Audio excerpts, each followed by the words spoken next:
Let's freaking go! Are you kidding me? I'm looking at you, whoever you may be. Are you happy with the future of the Arkansas Razorback tackle football program? Because you won another game. And up to this point in the season, you guys know that I'm not an end results person. I don't believe judging a coach just by his record is fair. But this is the honest truth about Sam Pittman, and you can credit this to Bobby Petrino. You can credit this to Travis Williams. You can credit it to TAYLEN GREEN or whoever you want to mention. But Arkansas has lost 3 games this season, and they've only played bad in 1 game. The entire season, they have only played bad in 1 game. If you would have said that before the year, that, hey, you, out of all the games up to this point, before you play Ole Miss in Texas, who everyone knew before the season was going to be good, you would only have 1 bad game. 3 losses, but 1 bad game. You would take it all day, every day. And look, I said before the year I thought Arkansas was going to be decent. I thought that they would pull an upset off versus Texas or LSU. And I believed that they were going to be a 5-ish, potentially 6-win team. But I could also see them winning only 3 games. I did not see the upside of potentially Arkansas beating Ole Miss and potentially off the bye week, Arkansas beating a Texas team who, quite frankly, has not really looked good these past couple of weeks. So I understand that a lot of Razorback fans are looking forward to the Coach Calipari era. And obviously, shout out to Arkansas basketball. They will be the biggest story this year in the sport outside of Cooper Flag. And a lot of you are excited about Arkansas baseball. Some of you are excited about Arkansas soccer, my favorite sport outside of tackle football. Football, my favorites. But look, the bottom line is, if I were an Arkansas fan, whether Sam Pittman was a coach or whether you think it's mostly Petrino or whoever, I would be pretty gung-ho about the future of the football program with the results that you guys have produced. And then you get into the title of today's video, which is TAYLEN GREEN's Unlimited Potential. Now, there is a negative story, which is the thumbnail of the video, but you guys know I like to be as positive as I possibly can. And TAYLEN GREEN was really good versus Mississippi State. Now, once again, is this the worst defense in the SEC? Yes, they are the worst defense I've seen so far in the conference. Their defensive coordinator has never been a defensive coordinator outside of a co-defensive coordinator role. So Coleman, Holtzman, whatever the name. No, that's not his name. That's that's a former wide receiver coach, I think, at Alabama. Cameron Hutzler, I think that's he's so bad I don't even know his name. He's terrible. Okay. He made Rashad Dominion look like Felix Jones out there. And as good as I think Braylon Russell is, he looked like freaking Derrick Henry out there. So, yeah, I mean, you should be excited that you put up 58 points. It's hard to put up 58 points on anyone. But that was the worst defense. I will say, though, there was a few throws that TAYLEN GREEN actually threw with some anticipation in this game. Ball location was better in this game. Did he have guys running wide open? Sure. But the ball location was better. The mistakes were fewer. Still, 175 rushing from Russell, whatever it was, over 100 yards for Dominion, a little misleading, okay? And then defensively, Van Buren's a decent quarterback for State, and there's no other way around it. As a true freshman, 5'11", obviously he's pretty fast, but the Arkansas defense was fine. The bottom line, though, is if your offense was as prolific as Arkansas's offense was, it really doesn't matter what you do defensively. Well, it does. Ask my LSU Tigers that last year. But still, it was a fine defensive day. Now, as always, we get to all of your questions. We should have a guest coming up here in a minute. John Neighbors, he couldn't do it the last time, and hopefully he will join us here in just a moment, about 10 minutes. Okay. We want to once again thank our friends at Sequoia Dental in Northwest Arkansas. SequoiaDental.com. Please book your appointment today. It's a little bit of everything they do at Sequoia Dental. And when you do, let them know that Power Hour SEC sent you, because you'll get a little off. Check them out, Sequoia Dental, SequoiaDental.com. Now, we'll get to the negative. Varkey Gums and Ty Washington have left the team. As we say out of Patrick, Jeremiah, and Leslie. And I don't know the full story. I don't know if they left the team. I don't know if they were kicked off the team. But I want to start from an actual football vantage point and then share with you a few things that I have learned today. Because there is a story out there that, Ty Washington wasn't pleased with this role, and there was a juncture in the game where things got a little dicey recently, and Gums and Washington aren't there anymore. Now, I couldn't believe this to be true. And look, I'll be straight up with you. With all the teams that I cover, and obviously the big team that I cover is LSU. You guys come here for an objective viewpoint. But me personally, am not able to watch every single snap of Arkansas football. In fact, I shot and edited and put out my film study on location because I DJ'd a wedding this past Saturday. All right. So I got to the wedding really early, set all my stuff up, did all my sound checks, and was able to cut my film study. So I didn't get to watch this game as closely as all the other games that I'm able to, but it was a morning kick, so I got to watch a decent amount of it. All right. So as excited as you should be about this past weekend's result, look, I personally give you an objective viewpoint from a guy that's not a fan, but does the film stuff or whatever. I want this to be clear. I am not as well versed on the backup tight ends of Arkansas football. But what I can tell you is when they have actually played, Varkey Gums has been a non-factor during his career at Arkansas. In fact, had a bunch of drama, whether or not he's entering the portal or is he getting back into the portal. I mean, there was drama there. When he played, he wasn't that good. Varkey Gums wasn't that good. It was one of these instances where you would see him make quite a few catches in practice and through practice footage, you would see him making plays number 30, but he really wasn't that big of a factor. On the other hand, Ty Washington was very good.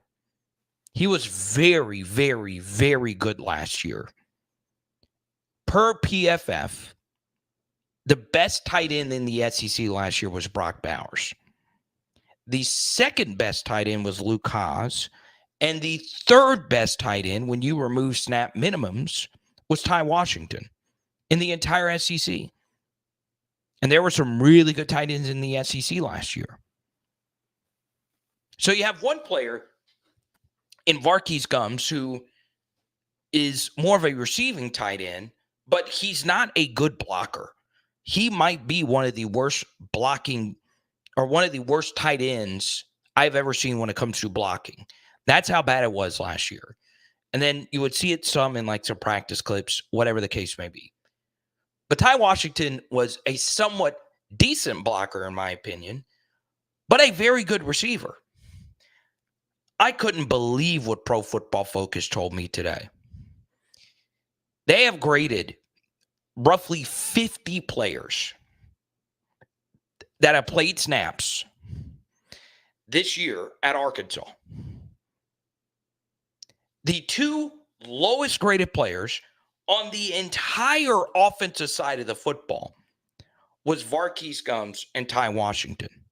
And we're talking about centers, guards, receivers, QBs, running backs. I don't know either of these two gentlemen. I like both of them. Gums is, I believe, from New Orleans. So, and Ty Washington is really good. I told you that before the season. Ty Washington is really good. I clamored for Bobby Petrino to run more 12 personnel this season, and he's done some of that. But whatever the case may be, they were the two worst players on the team in terms of grades. All right. PFF grades. Let me be clear. PFF grades. So they weren't good when they actually played.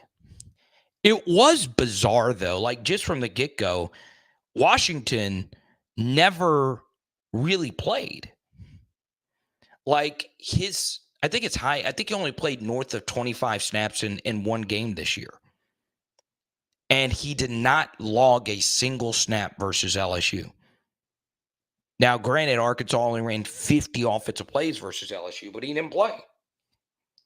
And I could get him being disgruntled because he played a lot the year before and was very good. And a new offensive coordinator comes in and, well, doesn't play him a whole lot. Point being, it is strange that they were the two worst offensive players on the team. Okay? Insane. Absolutely insane. Now, as always,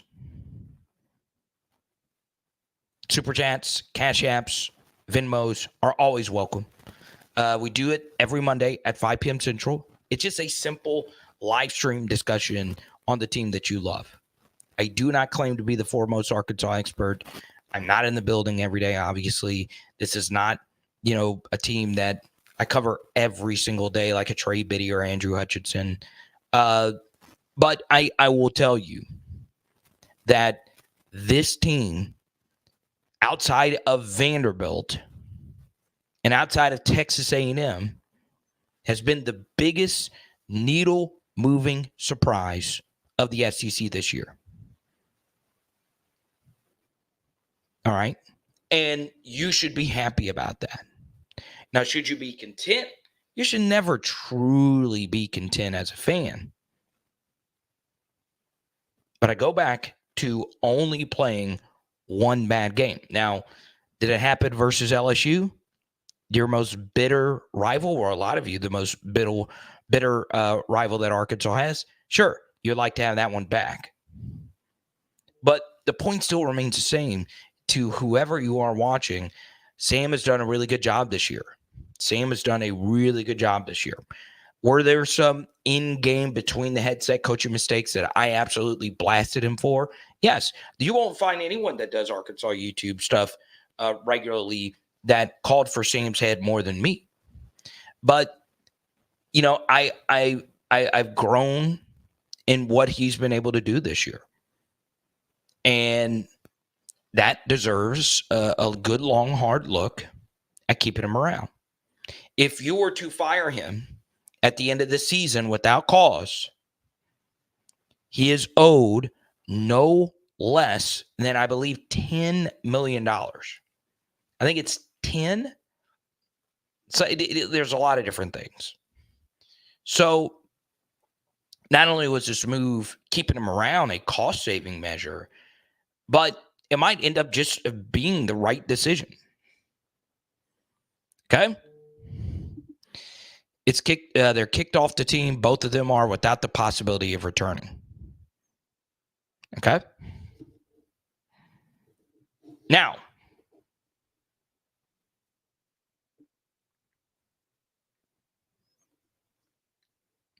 let's get into next week versus Ole Miss. They are a better team than Arkansas. I don't think I am telling any of you anything with me saying Arkansas is an inferior team to Ole Miss. Now, let's be fair. In the loss column, they're not really all that different. But I do feel Ole Miss is a better team. At the same time, though, I feel like Ole Miss has also played a bit of an easier schedule than Arkansas has had this year, but not by much. Now, you're going on the road, and you have one thing in your favor already. which is Lane Kiffin is clearly distracted. We had another Kiffin moment this year with him bitching about 11 a.m. games, and he specifically called out my LSU Tigers. I just wish Lane Kiffin didn't let the world know every single day that he wanted the LSU job. But here we are. And truth be told, when it was open and they decided to move on from Ed Orgeron, I said one of the first calls you should make is Lane Kiffin. I think he's a very good coach. I think the fake injury stuff is BS. But it is what it is at this point. You could tell he's disheveled by yet another 11 a.m. kickoff. Right? Remember a few years ago you played that absolutely positively chaotic game in Oxford. And Sam decided to go for 2, which was the right move. And then you obviously played a weird one last year in Oxford as well. Now this game is back in Fayetteville. The last time that they were here, you blew the brakes off of them. Now, you do get a little unlucky that Ole Miss has to win this game. If they lose this game, they're out of the playoff. If they win out, they're in the playoff. It is just that simple. Now, if you were to look analytically at Ole Miss, before this past week, Ole Miss was the best team in the entire SEC or in the entire college football landscape at yard per play differential, right? So this was a team that had a really good offensive yard per play and a really good defensive yard per play, right? So the gap between those two is very interesting. This unit's really good in the trenches, particularly on the defensive side of the football. Walter Nolan has returned on investment. Trey Amos as well. Princely came back for them. Number one, their best pure pass rushing in, and was amazing. Jared Ivey, 15, is a good player. So the lower digit numbered guys for Ole Miss have all lived up to expectation. And this is where it gets a little painful. One of my favorite players in all of Arkansas football is Chris Pupal, right? This guy is really, really, really good. And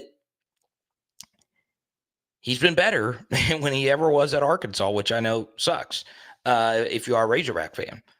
But the truth is, this team's pretty good.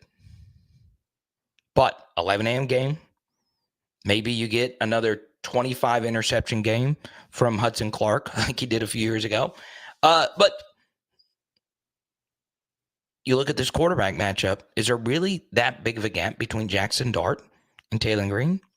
We will ask our guest coming up. He is a guest that has brought millions and millions and millions of impressions on social media and on the radio airwaves. It is my buddy and yours, Sir John Neighbors of Inside Arkansas. But first, if you're like me and you got some janky teeth, now my teeth aren't janky, but come on, it's a natural state, baby. We got to stay on top of our dental health.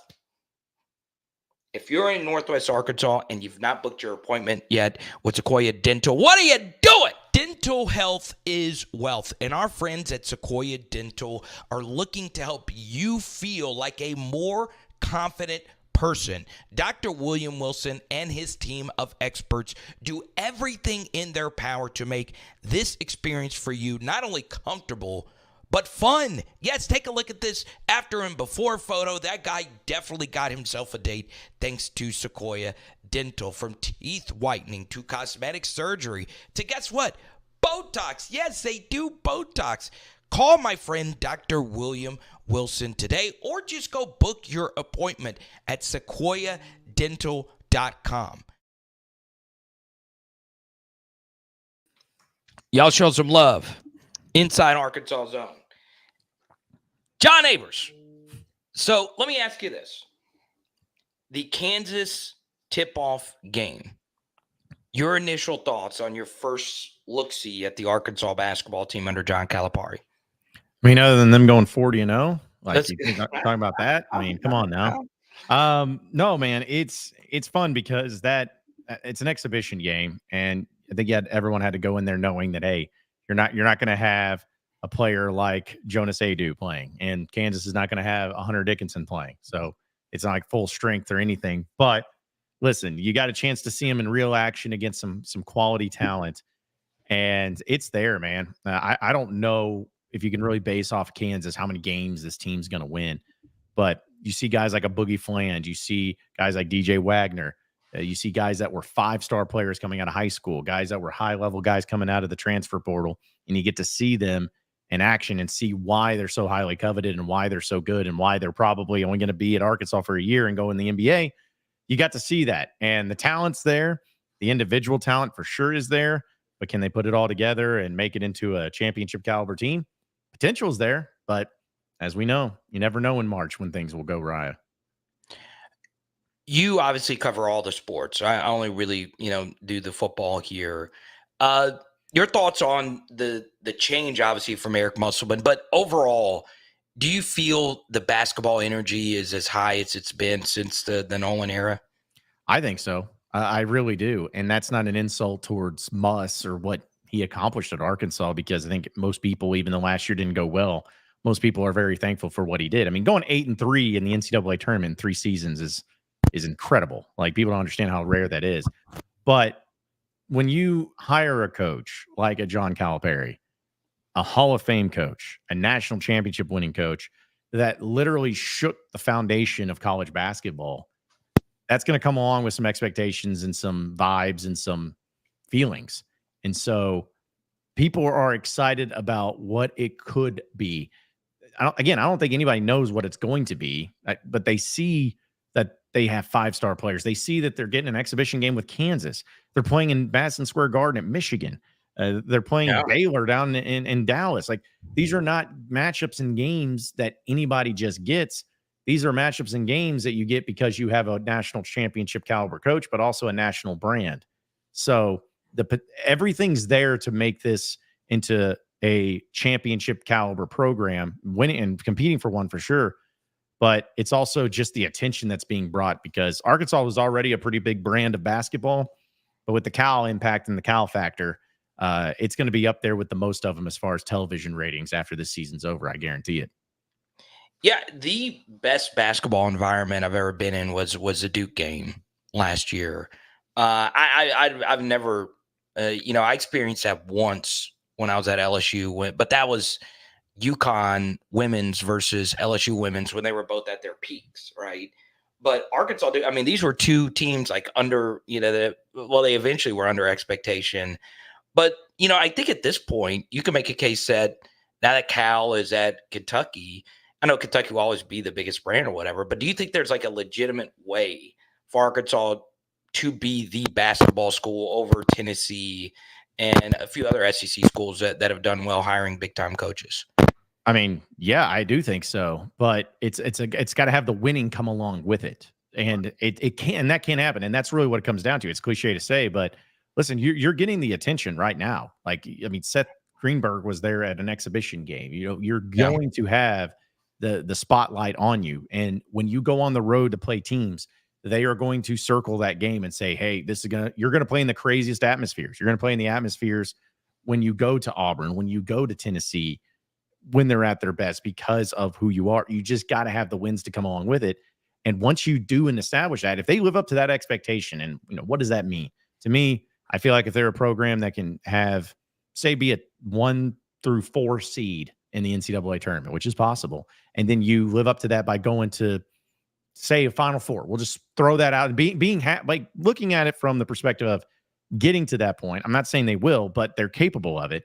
If you do that, then it's like, okay, this isn't just some charade. This isn't just a smoke show that's there and gone. This is actually legitimate, and Arkansas can be not only the team to force to be reckoned with, but the one that wins, and everybody watches them win, and big time players want to be a part of the program too. John Neighbors, our guest. I want to before get back into football here. I feel like you've always been relatively honest about Dave Van Horn and the baseball program. With the end results not being there, but a lot of good teams. I mean, let's just say it happens again. There's a regional and you lose and you're not back in Omaha. I mean, do you ever see a world where Arkansas looks elsewhere, or do you think this is his job for life? No, I don't. I don't think they look elsewhere, and I think that it would get to the point to where he would step down before it ever got to that point. Okay. I think that he is, I don't know this for a fact, but I just believe that he is just a few years away from retirement. I mean, he's getting up there in years. I mean, Okay. I think that it's asking a lot, and that's not easy. But say if Arkansas won the College World Series this year, they finally did that. Just this upcoming season, they did it. Then he retires the next year because that's really the only thing that he's waiting on. But even if he doesn't, I still don't think there's a longevity there. He's I'd say 5 years max from now is probably where he'll be at. But no, I don't think that'll ever happen where they look elsewhere or anything like that. You've done media all throughout, Arkansas. You're in Little Rock and, now Northwest. Obviously, Arkansas is a stranglehold on the state. Everyone's heard that. But, with all the NIL efforts and asking, the everyday person to donate and all of that, how do you feel Arkansas's NIL has been up to this point? And how do you feel about, the program asking more out of fans with the slobbering hog and all that? How do you feel about all that moving forward? Well, I've been someone who has known for a fact that the NIL program has actually been pretty good. Like, Okay. there were times where people, a few years ago especially, where if teams started losing or if they lost out on a recruit or something like that, they immediately just said the NIL is terrible. And that could not be further from the truth. And if you want evidence of that, and this is the way that I test it out, and this could be go for any school. Does your best players or do your best players from those respective sports stay the next year? If your best players are bouncing out, does it always mean it's an NIL? No. But, the year, for instance, it didn't work out, but KJ Jefferson and Rocket Sanders, after that year that they had where Rocket had 1,400 rushing yards and KJ was considered all that, those guys probably could have gone anywhere that they wanted afterwards. They probably got hit up a lot to go, but they didn't. And so are you going to sit there and tell me that KJ Jefferson and Rocket Sanders, who go say what you want about them, but going into that year, they were the best players on the team. Are you going to sit there and tell me that they're like, you know what? I know you're offering me that 7-figure amount over there, but I'm going to stay here for free. No.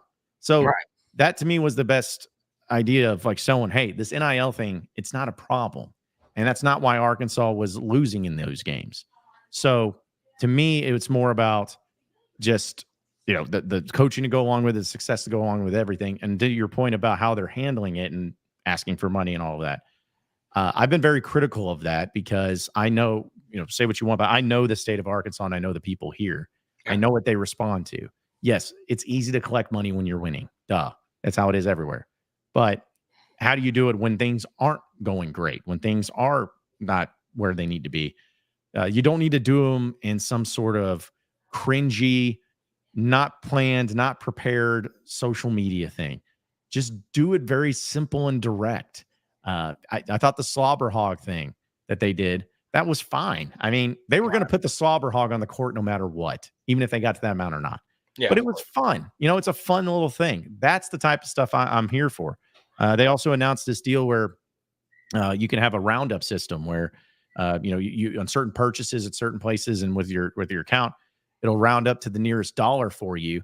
And that goes in. That's great. That's brilliant. Yeah. But the cringy stuff of, throwing together last second concerts with somebody or, doing it that way is just really frustrating. And it reflects poorly on the university and how they're trying to handle these things. I know it's not perfect because it's an ever evolving game, but just start with what you know, do with what you know, and win.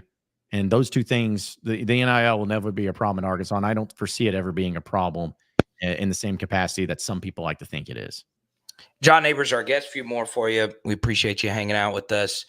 I looked at the Time Washington and Varkey's Gums thing.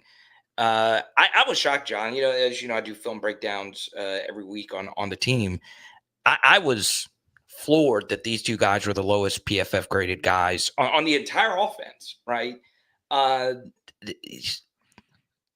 just don't know what to make of them leaving. I've heard different things about how it all went down and all of that, but I don't know if I could just flame Sam Pittman for not keeping them around without knowing every last little detail that went on. Yeah, and that's where I'm at. Like, there's two sides to every story. We know that. And whenever you have a player leave, there are some cases where the coaches, administration, or whoever has a major did them wrong, did them dirty. And there's also times where the player is just that type of player that was a problem and needed to leave.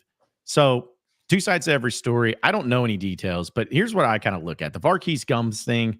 He didn't play much around here and went on whatever. But the Ty Washington thing is a little bit interesting because he actually did play on Saturday. Like, he didn't play much, but he played in the game. No. So what that tells me is that there had to be something that happened since the end of that game up until Monday at that press conference today with that Sam Pittman that made Pittman go, all right, you're out of here. You're done. And this is just, I have no knowledge of it. No knowledge of anything. This is just me in my mind taking guesses and kind of looking at the stuff in front of me. The only thing that I can look at it and maybe why Pittman took this approach, I don't know what they did. I don't know what went on. But the approach that Sam Pittman took, and I've talked about this actually already on my Locked On Razorbacks podcast coming out tomorrow, so check it out. But by Sam Pittman approaching it this way, to me, showcases the fact that it had to be him not wanting to take a risk.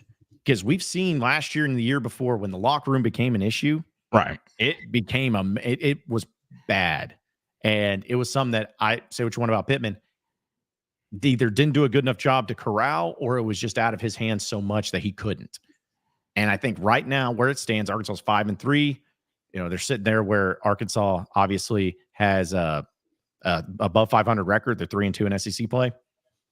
I think this was Pittman saying, okay, we're not even going to risk this. We're not even going to take a chance on this. I got to get you guys out of here. If you guys are being a problem, or if you guys are going to cause problems or potentially could cause problems, whatever it is, I took it as him just saying, no, I'm not even going to risk this. We got too much good going on right now. We got the most crucial stretch of the season coming up where we could go from being a 7-8 win team to being a barely bowl eligible team and everybody gets fired.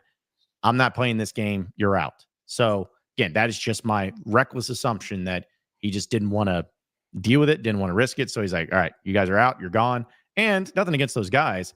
It doesn't impact the team on the field as far as, now I suddenly feel differently about the Ole Miss game. That's a position that they have depth at. But it's still, it's interesting. It's weird. But, I wish them nothing but the best. And hopefully they find a place to play. But I also, it could be something that we don't even understand that made sense as to why they're no longer on the team. Sam Pittman has to win X amount of games to keep his job next year. Well, for this season, regular season, that is, I feel like he has to win 7. I said that before the year started. Okay. I feel like he had to win 7. And so that's 2 out of the last 4, which beating Louisiana Tech should be a given. And I know you're playing tough teams. Ole Miss is really good. Texas is really good. Missouri, I don't think is as good as what maybe people were originally thinking. But who cares? Because that game you still always lose no matter what. But if you win that Louisiana Tech game, and then you have that, you can win just one of these last SEC games. That's 7 wins. That's 7 wins. That gives you a 4-4 record in SEC play. That Oklahoma State game is going to haunt you forever. But I think that doing that, getting to 7 wins, is exactly what Arkansas is going to need. But then again, I'm also of the opinion I don't think Sam Pittman comes back next year, no matter what. So that's my theory behind it all. Yeah, I think. I said this actually. I went on Feinbaum this summer at SEC Media Days, and I said the same thing. I feel like that Sam Pittman is going to retire after this year, step down, resign, however you want to put it. That's been my theory behind this, because there's just a lot going on. I don't think he's as happy as he once was. I think this NIL stuff has really changed the game, and I also think that. As we've heard from his talking about his hip, I think that his health has played a little bit of an issue into it. So again, I don't have any inside knowledge. That's just my reckless assumption, and that's kind of how I feel. I've been feeling that way for a while, and I think after this season, it's going to be interesting to see if he comes back. Even if they win 7-8 games, it'll be interesting to see if he comes back.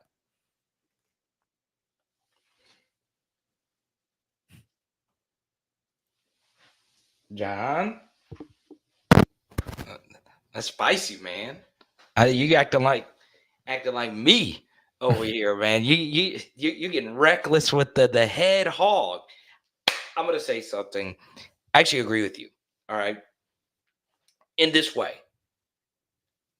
I felt major burnout from people around Pittman going into last year.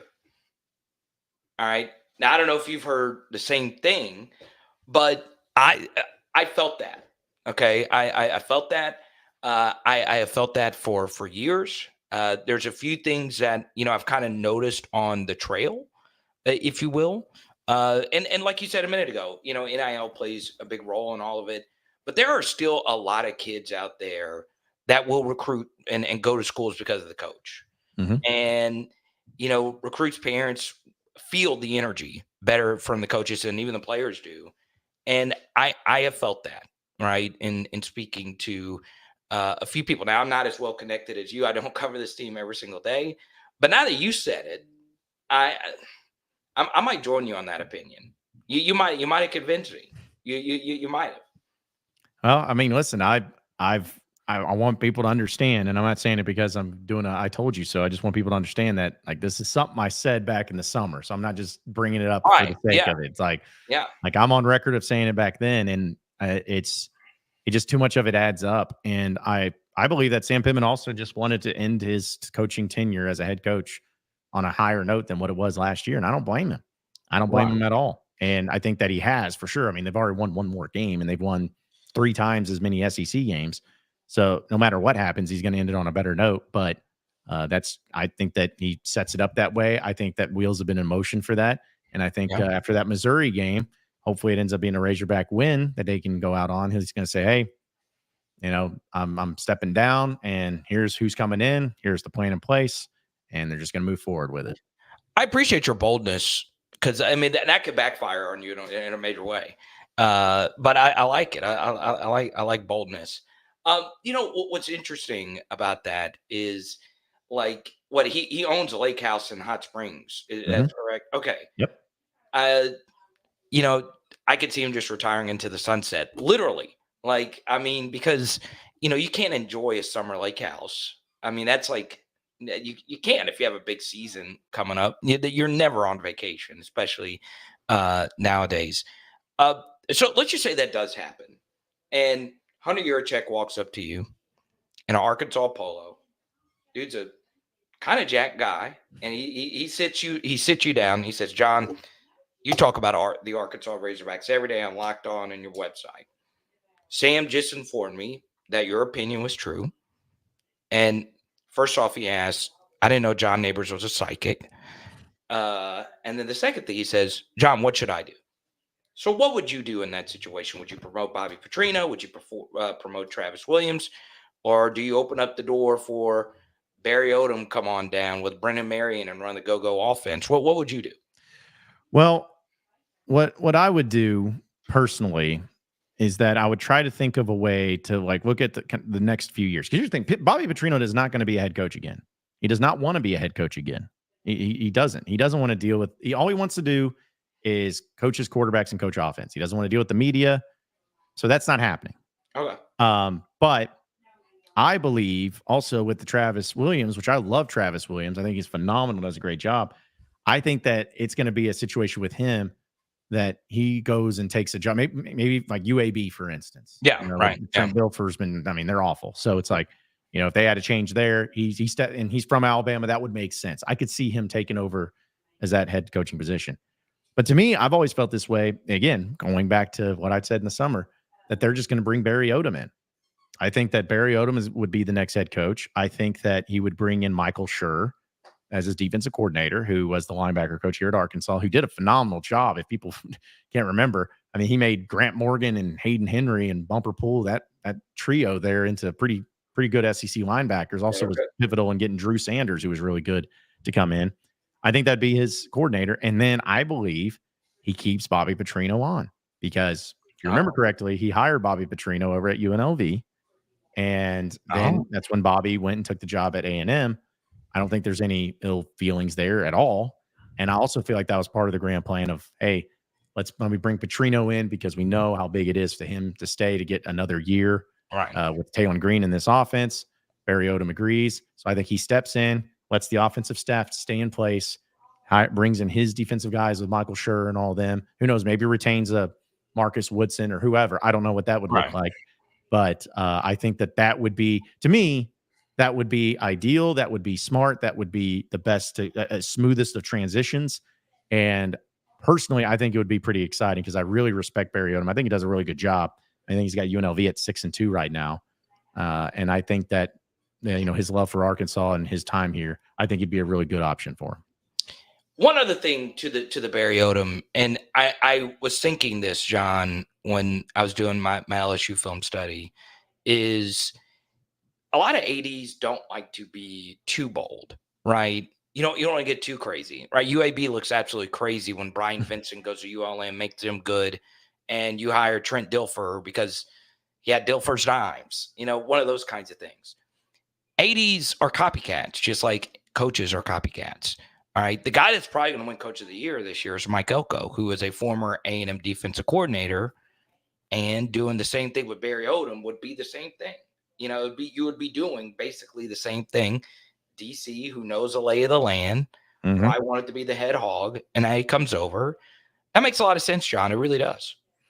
Yeah, that's why I feel like it's a very rational and a very logical thing to happen. And Barry Odom's been a head coach for a while. He's a head coach at Missouri. Yeah. I still feel like, I know that they did all right with having Drinkwitz there last year, but I still think that they shouldn't have fired Odom at the time. No, you're right. It was and good. And in UNLV, you went in that situation with, I think they went 1-11 the year that he walks in. Then he comes in, and now they're last year had 9 wins, and this year they're going to have another 9-win season. And they lost their starting quarterback in the middle of the year, just like pieced out because he didn't get NIL. And they're still doing good things. So I feel like it would be the best bet, the best option. It would get me excited. I think, especially if he kept Bobby Petrino on, because we all know that keeping Petrino, then he keeps TAYLEN GREEN for another year. That really helps the offense and the continuity there. And so I just think that would be a great case for scenario for Arkansas. And Sam Pittman rides out to the sunset, still can be an ambassador, still be appreciated for what he did at Arkansas. And a good friend of his, Barry Odom, takes over. Do you have time for a few more here? Yeah. Okay, yeah. So Odom also is familiar with TAYLEN GREEN. He went up against him multiple times at Boise State. I like TAYLEN a lot, and I understand that there have been a lot of calls for Singleton to take over because there's all these different mistakes. But I always ask fans, what would your best ceiling outcome be with this player, right? For me, like, let's say Varkey's Gums leaves. Well, he was never going to be a good blocker. So his ceiling outcome is a gadget tight end, which is really hard to shoehorn in. And like you mentioned, if I know a gadget tight end is coming into the game, I know what y'all are going to do, right? And if you do decide to run, the plays are going to be dead because you can't block. Right. So with TAYLEN GREEN, the ceiling outcome is ridiculous. It's absolutely ridiculous if for some reason every last little thing were to come together. So number one, as an Arkansas fan, I tell everyone, I think TAYLEN GREEN mechanically is extremely flawed. Decision-making, extremely flawed, all those different things. But the ceiling outcome, John, is ridiculous with this guy. And you saw some of that this past weekend. Yeah, and I think that's why Bobby Petrino wanted him. Like, Bobby Petrino wanted this guy because of what he could do in his upside. That was the thing when Petrino was first hired. Pittman told him straight up, said, "Hey, go get your quarterback. If he's on roster right now, well, let's roll with it. If he's somewhere out there in the portal, go get him." And Petrino wanted from the get-go, he wanted TAYLEN GREEN because of his upside and his ability. So I think Petrino looked at him as a 2-year project anyways. Right. But seeing a guy that's 6'5", 6'6", can run really well and does have a cannon for an arm, and honestly has developed and gotten better with his accuracy, because that's been the biggest problem, but has really gotten better with his accuracy over the past few games. And the only 2 turnovers, he threw 2 picks here in the past 3 games. But to me, the LSU pick was just more of a great play made there by the LSU defender, more so than a mistake by TAYLEN GREEN. And then the one against Mississippi State, Andrew Armstrong fell down, and it was just kind of a tip drill. Not saying they're great throws, but my point is that he has improved upon the things as the year has gone on. And people who always brought up Singleton and all that, and I really like Malachi Singleton. I have no problems with him.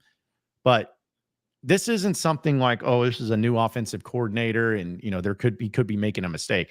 We're talking about Bobby Petrino, where the guy has transcended, is one of the few, if not maybe the only coordinator, an offensive mind that has literally been successful for 20 straight years. Yeah. I mean, he's still in the game and he's still doing a good job. And he has coached a Heisman Trophy winner. He has coached great quarterbacks like Ryan Mallett, like Tyler Wilson. So if he feels like Taylon Green's the best option, I'm going to believe him and I'm going to roll with him.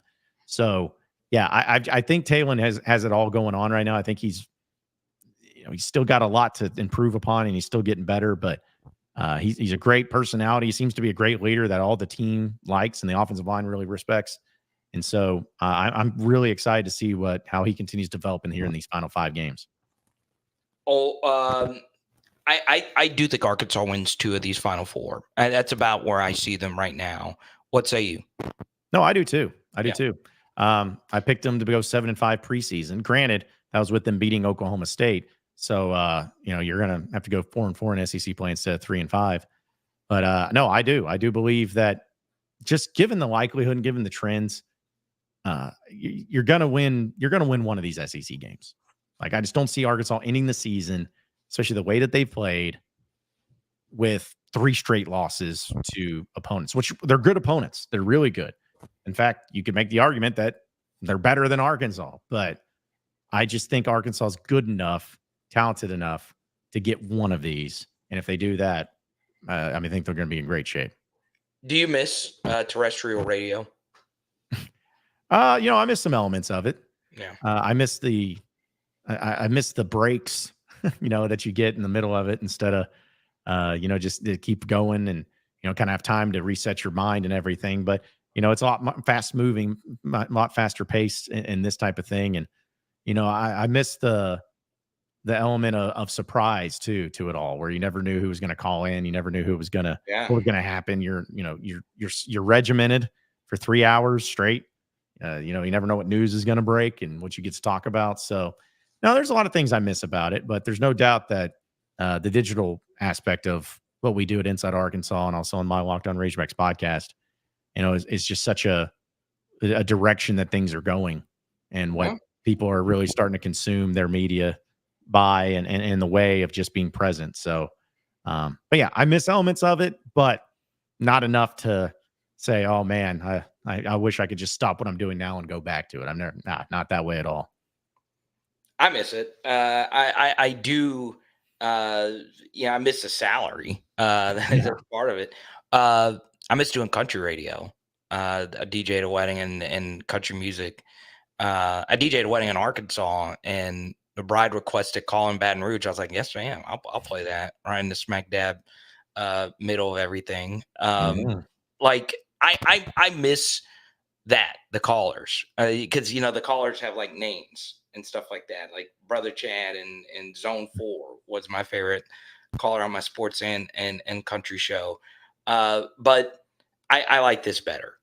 I do. So walk people through what all you do, right? Because you left a very successful terrestrial radio job, started something new, didn't work out, and then you just dug back in and started another operation.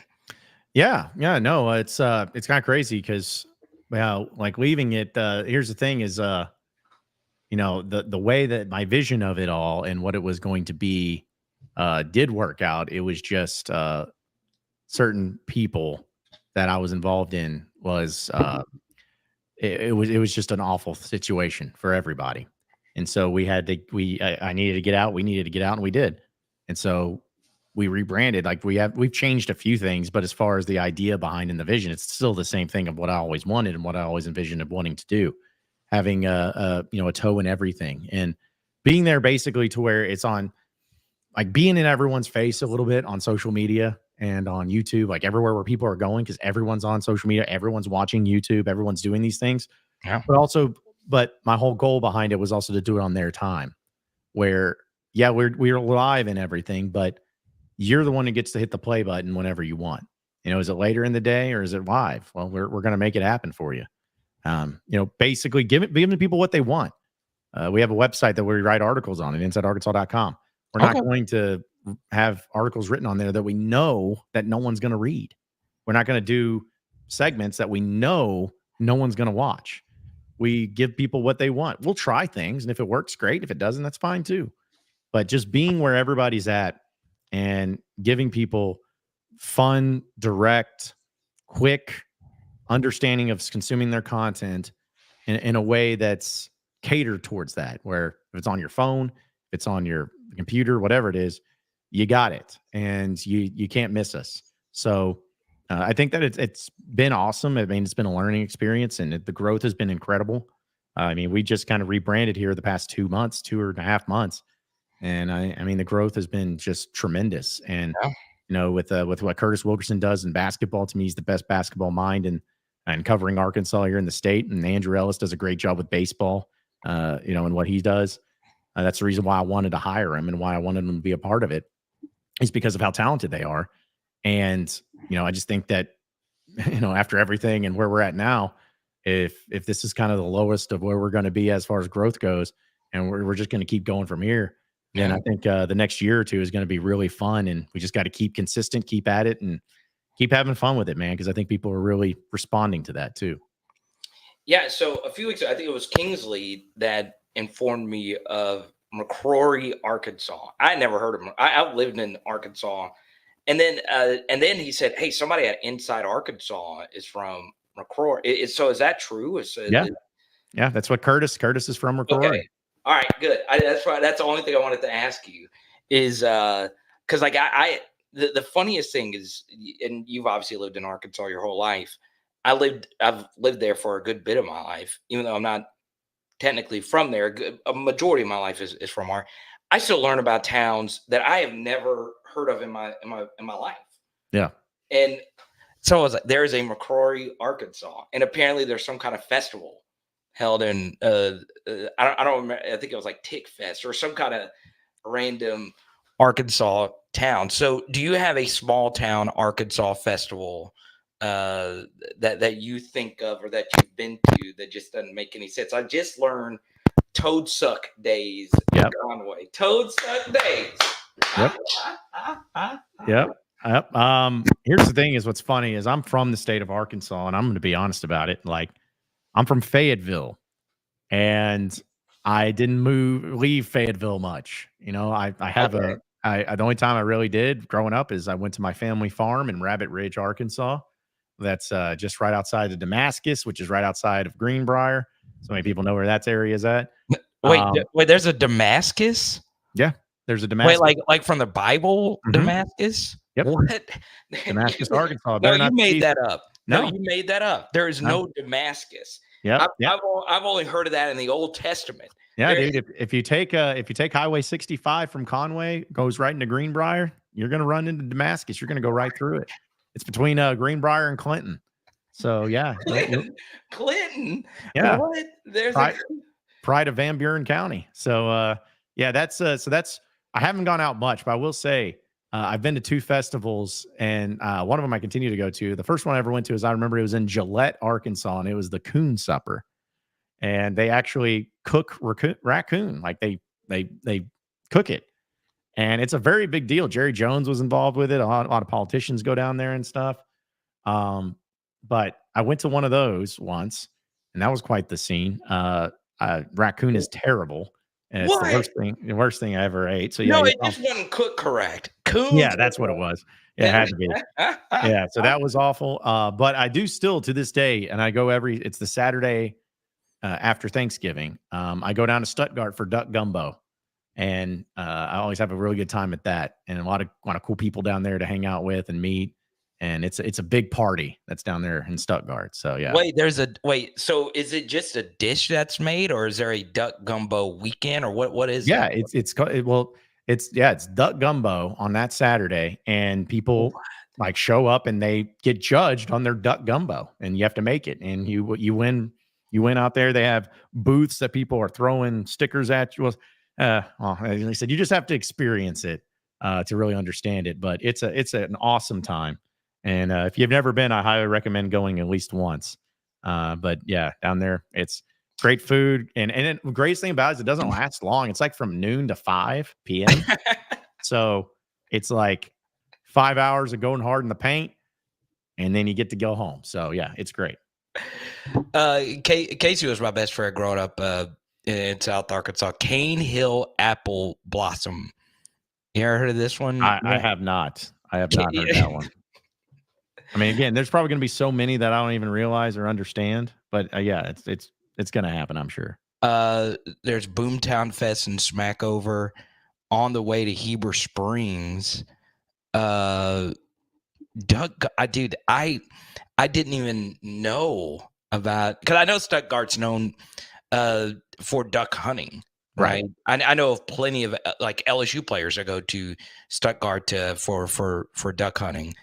I don't believe in any of these. There's a Goober Town. Mhm. No, these are the Tungsten Arm O'Dowd. So these are all fake. Goober Town. Is that it? What is Goober? So that's a real thing. It's a real thing. Where's so Goober Town is the name of the town. Okay. Greasy Corner. Yeah, I What have heard of that. town? What? Yeah. Or, It's in oil? St. Francis County. Yeah. What? Yep. Oil Tro? Oil trough. Yeah. Trough? Okay. Okay. Yeah. Nimrod. Mhm. Possum Grape. Oh yeah, I know a possum grape. No, you're just saying yes because No. you're the authority on all Arkansas matters. No, it's down there in Jackson County, I think. If because I remember looking these up one time, and it was like apparently that one was one where there was a city called Possum, a city called Grape, and they just kind of merged. So yeah, Possum Grape. And then Wiener. Yeah, I do know. Yeah, like that one's I feel like is a lot more common. I would think, but I still don't believe Goobertown. Do not believe Goober, Gober, or the King Biscuit Blues Festival. Dre on the track coming in hot in Helena, Arkansas. See, I haven't heard of that one either. Okay. Bald Knob. Oh yeah, I've heard of Bald Knob. yeah. All right. Jason Jennings way back when, Razorback basketball player, 7-footer. Look at that. Look at that, all that knowledge in that noggin. So there you go. Well, John, we appreciate you. Thanks for hanging out with us. Best way to get John back on the show a little bit later on down the road is give him a follow. Let him know that you enjoyed it. Hogs by 90 don't have to be right, just have to be interesting. I'm like you. I'm a Cowherd guy. I remember when Colin retweeted you, I was like, man, I would love for Colin Cowherd to retweet you, retweet me, and then you get Locked On Hogs, and he'll have his full opinion on Varkey Scums, and of course Ty Washington leaving. All right, John, I'll let you have the final word here on Power Hour SEC before I let you go, man. Anything that you want to share with the Razorback Nation on here? I mean, no, just if you want to check us out at Inside Arkansas, we're putting stuff up every day on YouTube as well as on social media, but also InsideArkansas.com. Curtis does a great job, as well as Andrew and other guys writing for covering all things Razorbacks. So be sure to check it out. In fact, Curtis and Andrew are going down to the Arkansas TCU basketball game, the exhibition one, this Friday. So check it out because they're going to be covering that. And just hang out with us. We like to have a good time. We don't take it too seriously. Try to be pretty nice. Don't say anything too mean to us in the comments. And yeah, I think we'll be pretty good. But no, I appreciate you coming on, man. And it's good to talk with you once again. So I'm sure we'll be doing it here pretty soon, later down the road. All right, buddy. We'll talk soon, buddy. All right, man. We'll see you. Appreciate it. John Neighbors. Actually, this always happens to me right when the guest leaves. John, he wasn't involved in the making of this video, but he was a part of the media beef I had before the season. I wasn't with John Neighbors. He might have private beef with me, but I don't think he does. It always clicks right when because I write down notes what I want to ask of my guests, and I had on here bring up the time that so-and-so stole his tweet. Someone stole his tweet and tried to get impressions off of it. And I was like, man, that's some bullshit. So I just included him. He didn't know I was including him. And I wanted to ask him about that, because there is a lot of that. Like I've seen this before. There is a lot of take stealing that happens when you do this, right? Casey knows me well. I've known Casey my whole life. I try to be as original as I possibly can. I want you, when you're on my channel, to think of this as something totally different than what everyone else does, right? And I understand doing an hour-long live show a week. A lot of people do live shows, but I want to be as innovative and interesting as possible. I hate it when people steal other people's takes. Happens a lot more than you would think. And I understand parallel thought, right? If someone throws an interception, everyone's going to say, hey, that's not good. But it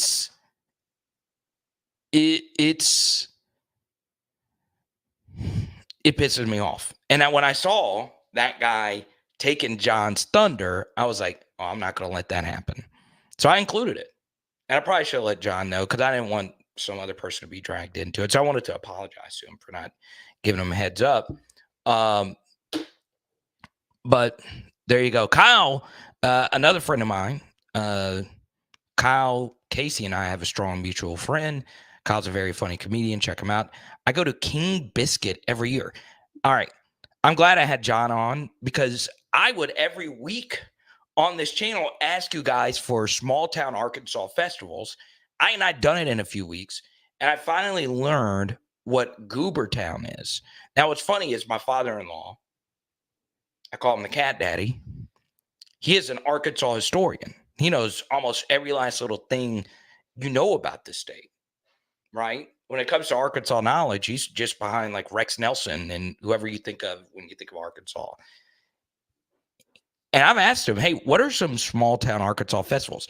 I never heard of Grape Snape or whatever the hell it was. But the King, I don't even know where Helena, Arkansas is. Oh, the Mud Bog in Lisbon. Oh, God. Marked Tree, Arkansas. But Kingsley, we got to go get some of this duck gumbo, man. Yeah, I'm very familiar with Smackover. Shout out Jordan Jones.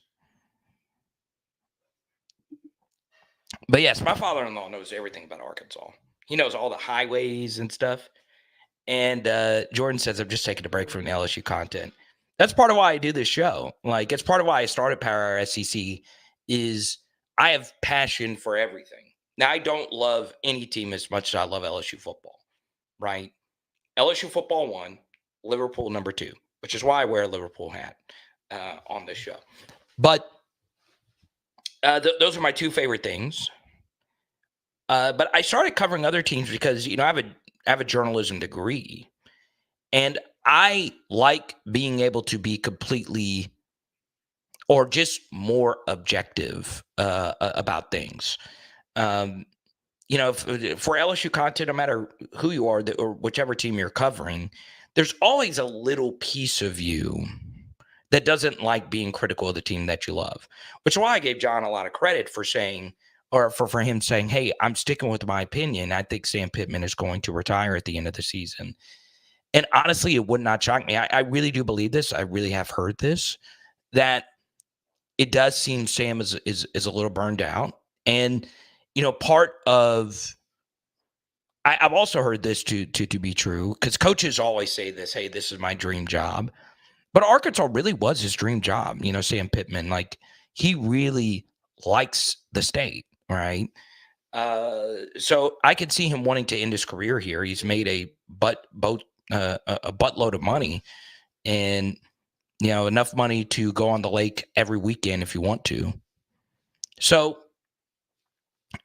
I could see a world where John Neighbors is right about that. But it's bold for him to say that. I'm sure a lot of people at Arkansas really hate him for saying that. But, I do think it would be the best of every single party if Sam Pittman were to move on after the season. And the good thing about retiring on top is people will love you forever. You're ending on a high note, right? Do you really think that Bill Cowher is one of the best NFL coaches of all time? I think he's good. And Bill Cowher is up there. But I don't think of him as like an elite all-time coach. He had the best job in the NFL, which is the Steelers head coaching job. Won a Super Bowl there, and just kind of ended on top. You know, if he was just completely fired or let go from the Steelers, the way you think of him is different, right? How things end matters in sports. It really, really, really does. All right. It is really hard to rehabilitate your image if things end sourly. And there are very few all-time great college athletes who ended their career, or college coaches that ended their career very unceremoniously and have been able to, get their image back, right? There's honestly very, very, very few. So Sam is kind of playing with house money. He has a signature win over Tennessee, which, matters. And if he gets this team to 6 or 7 wins, it's pretty good. A lot of Arkansas fans would see it as, hey, he got us back to where he was with the Outback Bowl season.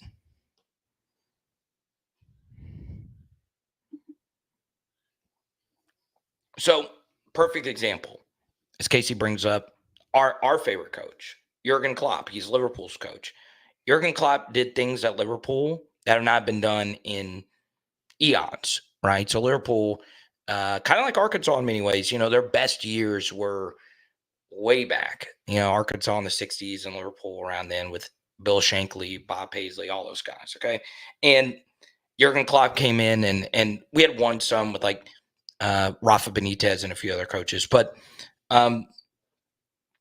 Klopp came in, and we ended on an extremely high note last season. We could have had more. But he left on a high note as one of the best coaches to ever coach in the English Premier League. And guess what? Jurgen Klopp's name is going to be everywhere in Liverpool lore. But he ended on top. All right? It is so hard to end on top. So hard.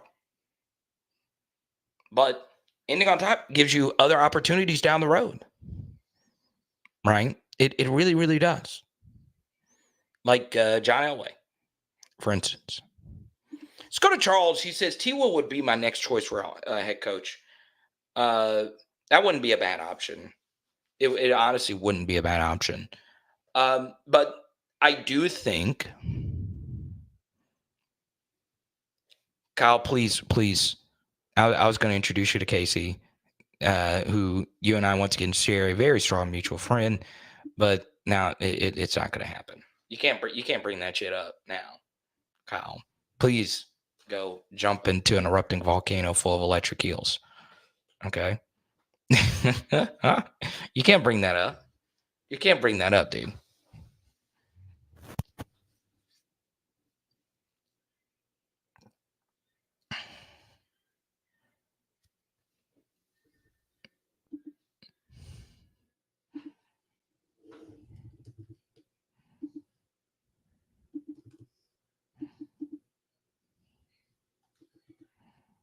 Mm.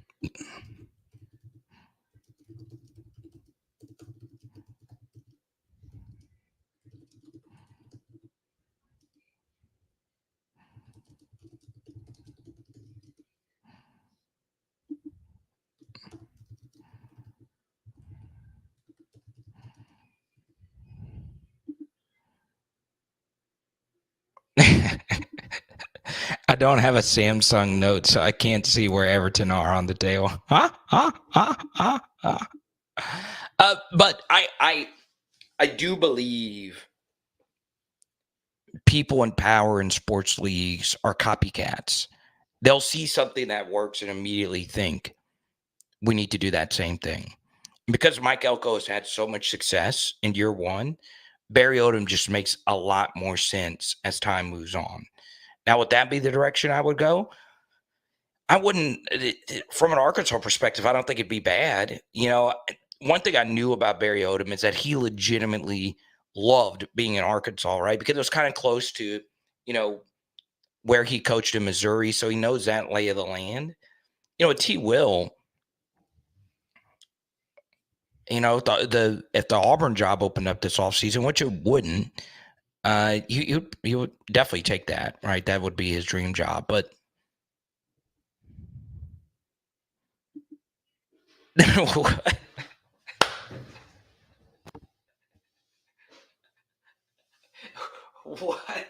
What? You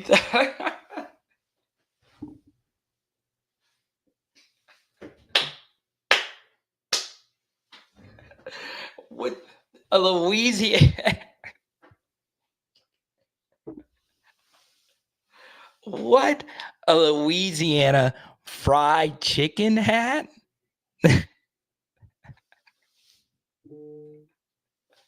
There is no Louisiana fried chicken. That's just Popeyes.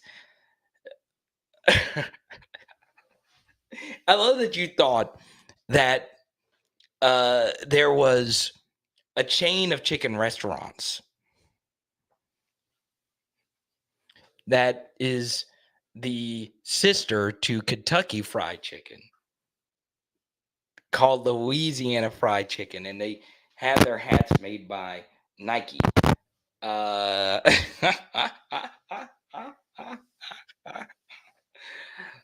man. But no, there is no Louisiana Fried Chicken that I know of. Right. First off, I don't think it'd be smart to, have that name because it's kind of a rip off of Kentucky Fried Chicken. Everyone knows the Louisiana Fried Chicken chain is Popeyes, right? Now I will say there are a lot of really good, just hole in the wall, like mom and pop fried chicken joints. The best fried chicken I've ever had is from a place called Mama's Fried Chicken in Opelousas, Louisiana. And Opelousas is where Keon Coleman and C.D. Lamb are from. But yeah, I do love Louisiana fried chicken. And if you live in Fayetteville, you know that Raising Cane's is big. Even though it's not fried chicken, it's chicken tenders. Raising Cane's is from Baton Rouge, Louisiana. It's around the corner from my house in BR. I knew you were joking, but it was funny. It was funny.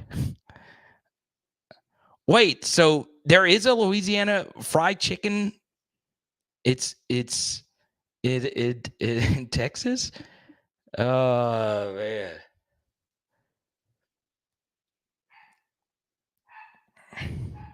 Hold on, let me there you go. Bobby knows what's up. Oh man. Let me see. Okay, so there is a Louisiana fried chicken chain. All right.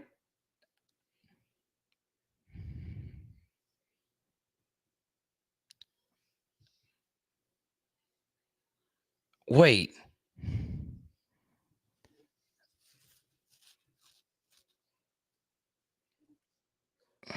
This is okay. This is our new. I'm gonna be up all night looking at this because I love food more than I love football. The downside, oh,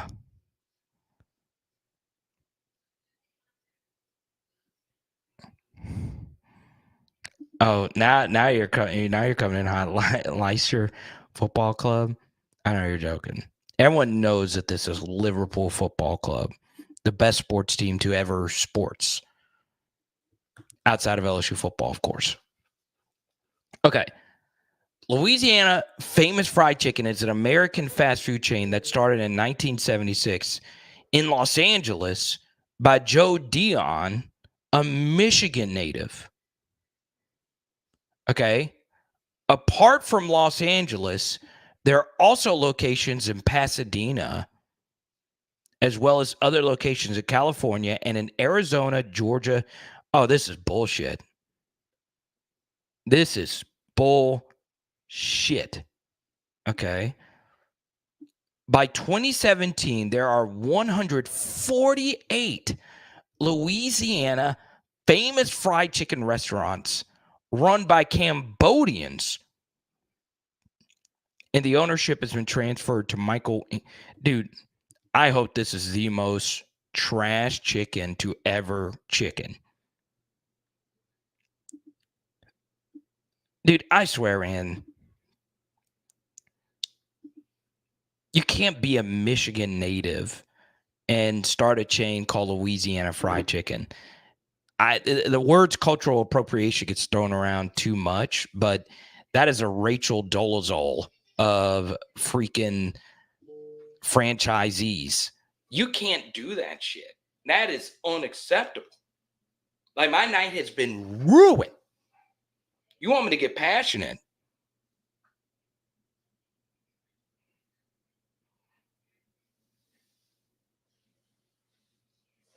You cannot do that. I'm sorry. You can't be from Michigan, set up all these up in California, not even have a Louis. That's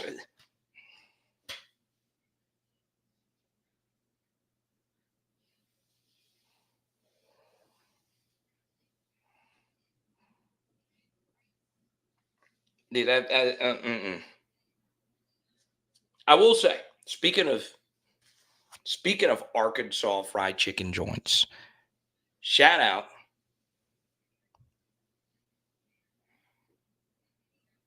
all right.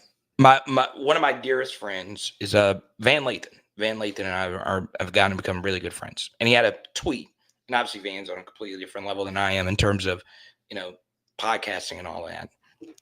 And Van said, "Who is the white version of Lizzo?" All right. And everyone said, "Well, it's Adele." Well, Adele, no. I think Adele's on like a completely different level than basically almost everyone that's holding a microphone right now. The white version of Lizzo is Jelly Roll. All right. Jelly Roll comes to Arkansas and spends $18,000 or whatever the hell it was in freaking Little Rock.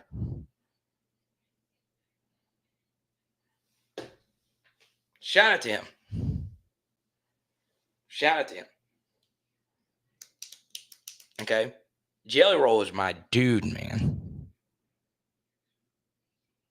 I only call God when I need a favor. So what was it? It was $25,000 at Gus's Fried Chicken in Little Rock.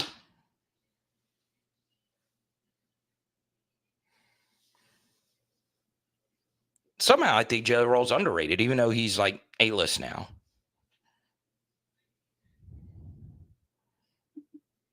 Chris says, call Tyson and tell him not to sell him nothing. I will. But he's probably having dinner with Cal.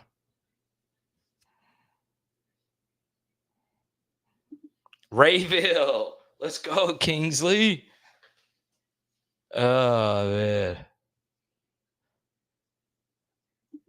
No, yeah, I know what you meant, Kingsley. Lester, Lester, whatever. Casey and I, even though we're Liverpool fans, we actually have a lot of respect for that team, the Jamie Vardys of the world.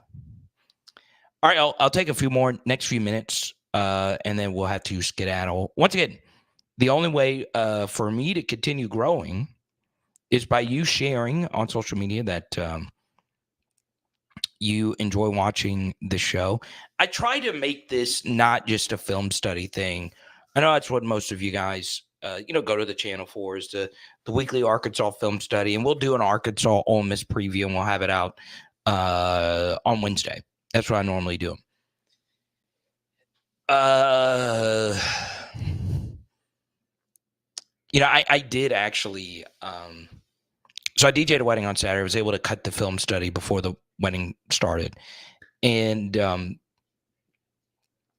funny thing is, I had a lot of you DM me and ask me where that wedding took place, because it was ridiculous. It looked like the wedding took place in a rainforest, right? Because you had the water in the background. There was a bunch of fishes and wildlife, and that was actually just somebody's backyard. And if you were to look at the house, it is a really nice house. You wouldn't have thunk that that's where it was. It was a very, very nice house, but Yeah, that's where it was. Like, it was in somebody's backyard in Arkansas. I won't say exactly where because I'm not big into having people, because there's that guy who can Google search like any image of any place or whatever and know exactly where you are. But it was fun. It is interesting though. There are more people that are just like actually throwing knockout, drag out weddings. You could go to my social media and see all the photos if you want. But like people are doing a lot of weddings at their house now.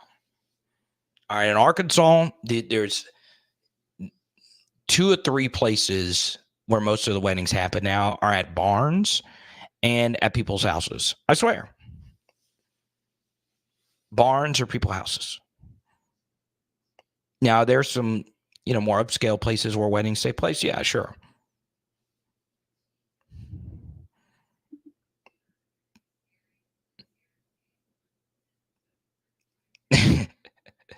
probably a CACOC.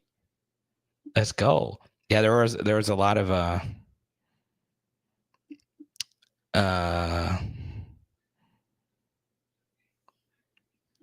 Jelly Roll's lost weight, so he really is. He really is like the white Lizzo. Like he is so freaking good, man. You feel that energy when he's singing.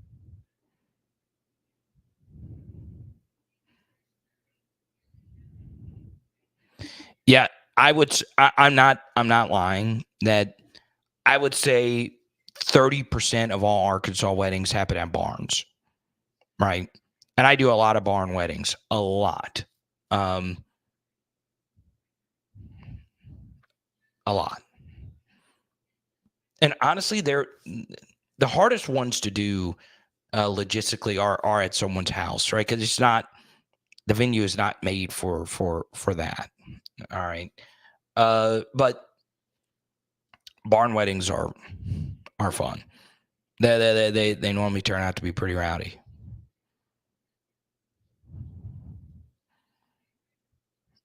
But there you go.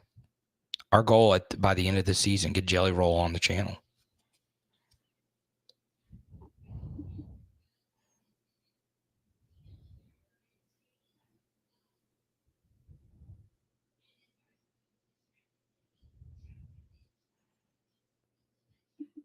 I love LFC, but I don't think I ever want to be compared to Cassius Clay, the GOAT. But I do love Liverpool.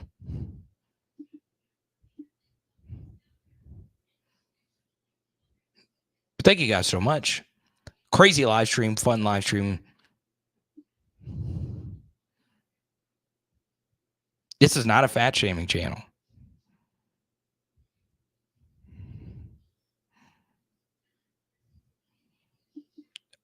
Oh, okay. Well, Chris, we have an actual comic in here. If Kyle Kordsmeyer is still in here, I don't do it anymore. So there's been a big discussion about what you could joke about and whatnot, what you can't. Chris says, I'm fat. You don't look fat in your photo, but that's the only reason I could tell fat jokes. Otherwise, the woke would come after me.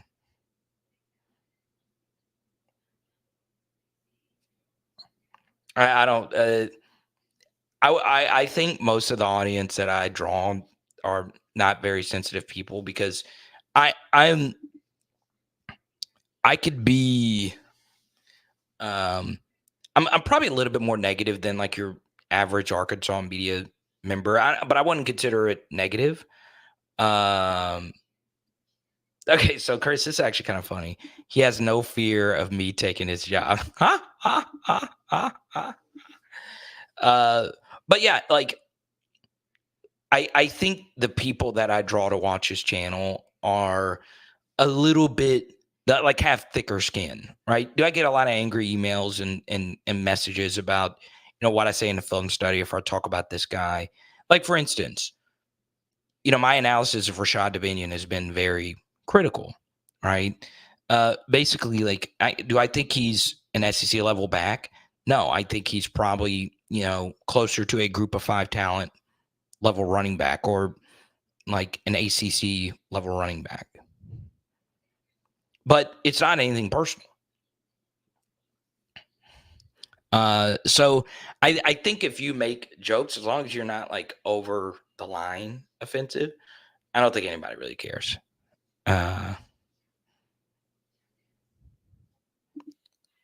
So let's hear from an actual comic who was a part of the Big Diamond Comedy Festival a few weeks ago. Comedy is always changing. You can joke about anything as long as it's a fresh take. Yeah, that's how I am as well. Like, I mean, obviously there was a big like cancel culture thing that happened with the Trump rally. And yeah, I could get into a whole debate about Tony Hinchcliffe or whatever. The only thing I care about is if a joke is funny. That is the only thing I care about. I would say 75% of comedians, that's the only thing they care about. It's really hard to offend me. But I also think if you feel like the Hinchcliffe thing that happened this weekend is like shouldn't be criticized at all, I highly recommend you go listen to Anthony Jeselnik talking about comedians like Tony Hinchcliffe. And that will and Anthony Jeselnik is far more offensive than Tony Hinchcliffe. Or no, I would say they're probably about the same level. It's different telling a joke. Like I think comedy, the scene you're in matters. I do think that, right? It doesn't matter to a comic or someone with like absolutely positively the thickest skin. But the thing is like the joke for the intended audience bombed. Like the Puerto Rico joke bombed in front of your intended audience. All right. So the audience that you would think would enjoy that joke the most didn't get it. Right. And I'm like, it doesn't mean it is or it isn't funny. It's just, there's a lot of comedy done in a setting that it's not great. Like John Mulaney just did like a huge like corporate thing and roasted everyone there. That's a little bit different than what Hinchcliffe did. So I was somewhat indifferent about it, but the idea that he shouldn't be criticized because he has this huge platform or whatever, a setting can bomb a joke as much as a joke can bomb itself, if that makes sense. Now, back to what you guys are here for. I talk comedy all day. Quick football question before you go. What do you think of TG's arm angle? He started 3/4, transitioned to overhand, and now appears to be going back. Is it a big deal or not? All right. So this is my weakest form of quarterback analysis. Is mechanics. And I feel like out of anything that anyone discusses, I think mechanics should be the one thing that not everyone agrees on, but also we know the least about. All right. Like I think mechanics is tricky. So let's take my favorite quarterback of all time, which is Peyton Manning. All right. There's not really many quarterbacks that play the way Peyton does. And Peyton had a very overhand release, right? The way I understand it, it was the way you would traditionally see most people throw a football is how he throws it. And obviously, to me, he's the best quarterback that's ever played the game. And he's my favorite quarterback who's ever played. I have a Peyton Manning sticker right on my mic stand. All right. So he has more of the overhand release. And honestly, the way the modern QB throws the football, I think really changed with Aaron Rodgers, right? Where it became more of a sidearmish kind of 3/4 release, which is, what you're referencing here. And, I think if there was a silhouette of someone who really can throw the football, it's Aaron Rodgers. Yeah, I think he still throws not to the same. And there's better throwers of the football now, Mahomes being one of them. But I think Aaron Rodgers threw the prettiest ball I've ever seen. It really is that beautiful. It's poetry, honestly. So, for me, I am a bigger fan of the 3/4 release. because I do think it's a little bit quicker. And the one thing I feel about a 3/4 release, especially with the TAYLEN, and once again, I feel like I'm not qualified enough because, once again, I didn't play quarterback or whatever. I feel TAYLEN's release can be elongated, right? The ball can dip down, and if you have more of an overhand release, it could be um, a little bit more elongated, if you will. If it's 3/4, you don't bring the ball as low. You don't bring the ball as low as you would if you were doing more of an overhand release, right? So obviously, I would need to go back and watch every single throw that he has made to see like what has changed or what has not changed. But the overall point is the processing from not only where he should throw the football, but how quickly he gets it out. All of that needs to get better. All right. And look, obviously, personally, my favorite pro quarterback ever is Drew Brees. But that was because he played for the Saints. Objectively speaking, my favorite quarterback of all time will always be Peyton Manning. But, Joe Burrow, Jaden Daniels, and Drew Brees are fan-wise my favorite quarterbacks ever. And Drew Brees was asked, hey, if you were to give a mechanical quarterback tip to any quarterback out there, what would you tell him? And Drew didn't say, hey, have your footwork like this, have all your cleats in the ground. Your front foot needs to be in the direction of the target. Your head needs to be as still as it possibly can. All those things are very true mechanically. But what Drew Brees said, I don't remember the interview, he said, whatever you can do comfortably, consistently, and the quickest is what you should do. Okay? So that should be the way TAYLEN throws a football. Okay? But yeah, I try to stay away from quarterback mechanics. I know some basic tenets of footwork.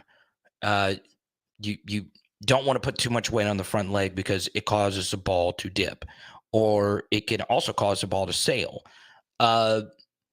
You never, ever want your feet to not be in the direction of the target, unless, of course, you can't really do that when you're throwing on the run per se.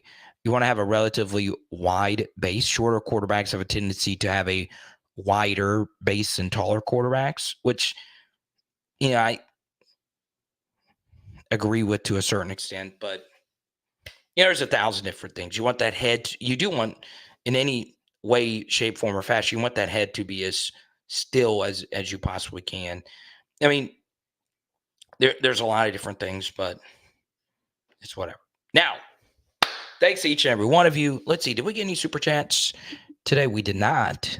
But next week, I have a feeling someone's going to drop a hundo. I've never had a hundo. I've had a lot of hundos on the LSU channel. Never had a hundo on here. Big thanks to our guests, John Neighbors. We'll talk to you next Monday at 5 p.m. Central. Don't forget, Wednesday, we'll have our Arkansas versus Ole Miss preview film study, and then after the game Saturday morning, we'll have our post-game film study out. It is out, SEC, boom. And tonight, we are having some grilled chicken. Let's go. We are going to Goobertown, baby.